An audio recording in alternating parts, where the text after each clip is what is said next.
সে দৌড়ে যায় তাকে বুকে টেনে নিল। মানে হিরো আলম জামাই না, ও তার জামাই মনে হচ্ছে। সে কিন্তু লাইভ আসে কালকে কি বলছে, হিরো আলম আমাকে এখনো সে আমার স্বামী আছে। তোর যদি স্বামী হয় তাহলে তুই আরেক ছেলে আমি তোর মানা করি আসলে কাজ করবি না, ঘুরবি না, তুই তাহলে কেন কেন করিস? এবং আপনারা যদি মুসলমান হয়ে থাকেন, আপনার বাচ্চা আছে, সেই বাচ্চার মাথায় ছুঁয়ে উজু করে কোরআন শরীফটা ছুঁয়ে বলবেন আমরা পরকীয়া করিনি। দেখি সবাই হলো যে আমাকে মারধর করছে, আপনারা ভিডিও ফুটেজে দেখবে। তার বোন আমাকে জুতো লে মারতে উপর থেকে মারে। তারপরে তারা রুমের মধ্যে আমাকে মারধর করছে, রিয়াদ ম্যাক্স ওবি আর হলো যে রিয়া, তাদের এখন আমি রুমের মধ্যে ধরলাম সকল সেই টাইমে। আমার কথা হলো যে ওরা আজকে একটা মামলা এবং অভিযোগ করতেছে বারবার। সেই মামলা অভিযোগটা হলো যে আমি আজকে আবার আমি কোনো চুপচাপ ছিলাম, আজকে আবার দেখি তারা আমাদেরকে করছে হিরো আলম আমাকে তার বাসায় আসতে বলছে, হিরো আলম আসতে বলছে মিট করার জন্য। রিয়া উনি বলছে আলম বলে ডাকছে মিট করার জন্য। আমার কথা আপনারা আমার কাছে ম্যাক্স হবে যে মেসেজটা দেখবেন এবং তাকেও ওই মেসেজটা সবাই দেখতে চাবেন যে আমি হিরো আলম তাকে আসতে বলছি কিনা। তাকে তখন বলেছিলাম যে আমি আমার সাথে দেখা কর, মিট করতে চাই। সে বলে সময় হলে দেখা হবে, তার সাথে নাকি সময় হলে দেখা হবে, সে কথা বলেছে। তবে ঠিক আছে, সময় হলে তো দেখা হয়, তার সময় হলে তোমার সাথে কথা হবে। সময় হলে দেখা হওয়ার কথা বলার পরে তার বাসায় কি করে সে? আমি দেখা করলে আমার তো অফিস আছে, অফিস থেকে বাসা 5 মিনিট, সে আমার অফিস আছে দেখা করবে। তারপরে সে মনে করেন করবে কি, সে বাসায় গেলে দিয়ে আপনি ফোন দিবে যে ম্যাক্সবি আসতেছে, কি ম্যাক্সবি ফোন দিয়ে বলবে বাসায় আসতে, তুই আর বাসায় কেন দিবি? বাসায় কেন তোর কি কাজ? এবং সে ওই বাসায় রাত বিরাতে বিভিন্ন সময় বার থেকে তারা রাত্রে ওই বাসায় যায়। ওই বাসার সিসিটিভির ফুটেজ আপনারা টানিয়ে রাখবেন, তারা ওই বাসায় যায় কি না। তো দেখেন যে তারা ওই জায়গায় যায়, তাহলে অবশ্যই সে পরকীয়া করেছে। এবং তারা কোন রিসোর্টে, কোন হোটেলে, কোন স্পটে, কোন জায়গায় কী করছে আপনাদের আমরা একটা অডিও শোনালে এবং তাদের কিছু ভিডিও দেখালে বুঝতে পারবেন সে অমনি কোনো পরকীয়া করে কিনা। এবং দেখেন সে আমাকে মারতে মারতে সিঁড়ি থেকে নিচে নামেলে ধাক্কাতে এবং যখন জনগণ তার ডান্স পার্টনারকে গণধোলাই দিল, সে দৌড়ে যায় তাকে বুকে টেনে নিল। মানে হিরো আলম জামাই না, ও তার জামাই মনে হচ্ছে। তার মতো আপন, কি কান্না! তাতে বুঝতে পারেন না তাদের সম্পর্কটা কত দূর হতে পারে। এ সমস্ত সারা হয়রান করার জন্য আমাকে বলছে। এবং সে কিন্তু লাইভ আসে কালকে কি বলছে, হিরো আলম আমাকে এখনো সে আমার স্বামী আছে। তোর যদি স্বামী হয় তাহলে তুই আরেক ছেলে আমি তোর মানা করি আসলে কাজ করবি না, ঘুরবি না, তুই তাহলে কেন কেন করিস? এবং সে বলছে আজকে আর একটা জিনিস দেখলাম, বলছে যে হিরো আলম 10টা মেয়ের সাথে কাজ করুক, পরে গিয়ে করুক, সমস্যা সে আমাকে তালাক দিয়ে করুক। তা তুমি আবার আজকে বললে তালাক দেওয়ার কথা বললো, এখন স্বামী বলো। আর প্রতিদিন লাইভ করে তখন বললো হিরো আলমকে আমি তালাক দিয়েছি, আমার বাসায় কেন আসে, তার বাসায় কেন এসে আমি চাকরি আসি, তার কি এগুলো বলে আবার বলে তার ফ্যামিলি বাসা। আপনি ওই এলাকাতে আপনার সবাই যাবেন, তার ফ্যামিলির বাসা কে কে থাকে, কয়জন ছিল এবং সেখানে কে কে আপনি অবস্থান করে। তার দুই বোন, তার ভাই ছাড়া আর ভাই ছাড়া কেউ উৎপোষ করে না। এবং অবশ্যই পুলিশ ফর্ম পূরণ করা থাকবে। হ্যাঁ, পুলিশের কাছে থানায় থাকবে, তার নাম্বার থাকবে। দেখবেন আপনি কি আপনি বাসায় গেলেন কে কে থাকে। হ্যাঁ, ওই বাসায় আমি তো থাকি, আমার নামটা ফর্মে তোলা আছে, ঠিক আছে, দেখবেন আপনারা ফর্মে দেখা যাবে। হ্যাঁ, দেখা যাবে। এবং তারা তাহলে কি করে বলে যে ফ্যামিলি বাসাতে আমরা অনেক কিছু করি না।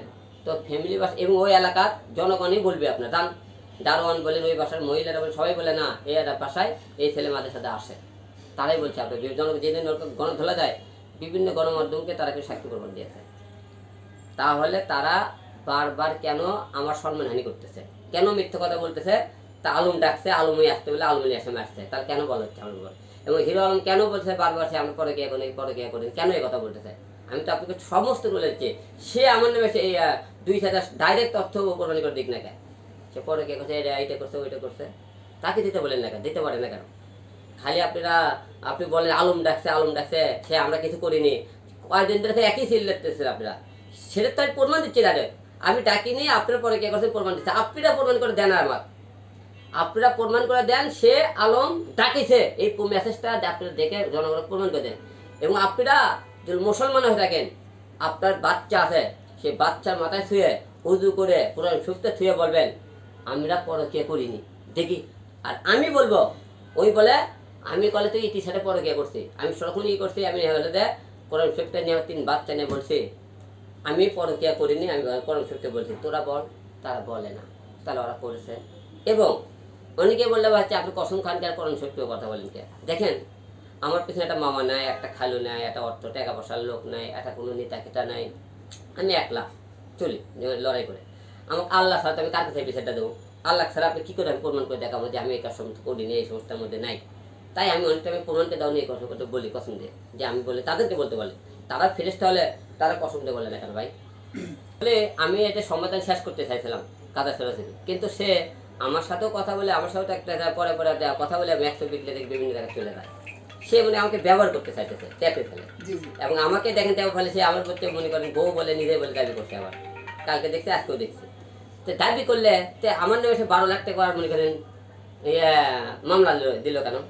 যৌতুক মামলা দিচ্ছে আপনি দেখবেন, 12 লাখ টাকা। তাতে আমার নামে একটু বউ হলে 12 লাখ টাকা কিসের মামলা দিলাম? এখন তারা যেহেতু একের পর স্টেপ নিতেছে, তাহলে আমি তো স্টেপ নিয়ে ছাড়বো না।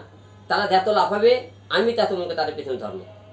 এবং প্রিয় দেশবাসী, আপনাকে একটা কথা বলেছি, ম্যাক্স ওবি এবং রিয়াকে 2 জায়গার জনগণ যেখানে দেখবেন আপনারা গণধোলাই দিয়ে দেবেন। কারণ তারা খারাপ কাজ করতেছে এবং কোঅর্ডিনেশন মনে মিথ্যা কথা বলে, এরা ভিতরে ভিতরে অন্য কাজ করে। যেহেতু সে এখন আর বউ আছে, আমি যেহেতু মানা করছি তুমি তার সাথে কাজ করবে না, তুই ওর সাথে ঘুরবি না, আমি ডিক্লার দেওয়ার পরে তার চলাফেরা করতেছে। আপনারা আমার যারা ভক্তরা আছেন হিরো হবে, তাদেরকে যেখানে পাবেন গণধোলাই দিয়ে দেবেন। সমস্যার সমাধান করতে চাই, বুঝছেন? সমস্যার সমাধান করতে চাই, সে আমাকে বলে, আমি তাকে সমস্যা করতে চাইলে সে আমাকে বলে হ্যাঁ করবো, সব কিছু ঠিক আছে বলেই করে দেয়। কি মুখে ওই হ্যাঁ তার ড্যান্স পার্ট লাগলে আমি ভিডিও বানাতে যায়, সে মুখে বাড়ে দেয়, মদ খেতে দেয়। তাহলে আমাকে তাহলে মিট করবেন কেমন করে? সে তো ঠিক নাই, মিট করবার ডাকেলে সে তো ঠিক নাই। আপনি মাঝে দিয়ে দেখেছি যে সংবাদ সম্মেলন করে তাকে তালাক দিয়ে দিতে চেয়েছিলেন, আসলে তালাক কি হয়নি? না, এখন তারা কমপ্লিট হয়নি। মানে প্রসেসিং আছে কি? হ্যাঁ আছে, তারা এখন হয়নি। আচ্ছা, এই যে বর্তমানে দেখা যাচ্ছে যে আপনি আপনার নামে মামলা হলো বা আপনি তার নামে মামলা দিচ্ছেন, এটা আসলে সত্যতাটা কি লাস্টে? মানে সত্যতে তারা সত্য প্রমাণ করার একটা আইন আছে। হুম হুম হুম। আমার সত্যতা আছে, আমি সঠিক আছে দেখে আমি বলতেছি, তবে আমি প্রমাণ করে দেবো ওরা যে সমস্ত মামলা করছে সম্পূর্ণ মিথ্যে। তারা প্রমাণ করতে পারবে না, তারা প্রমাণ করতে পারবে না। আমার কাছে অনেক ডকুমেন্ট আছে। আপনি আপনি তার বাসায়, আপনার বাসায় তো ওটা নাকি মূলত? হ্যাঁ, আমি তো একই বাসায় থাকতে ইচ্ছিলাম। আমি ওই যে বাবা মারার পরে রাগ করে কিছু যাবে, যাই না। হ্যাঁ হ্যাঁ হ্যাঁ।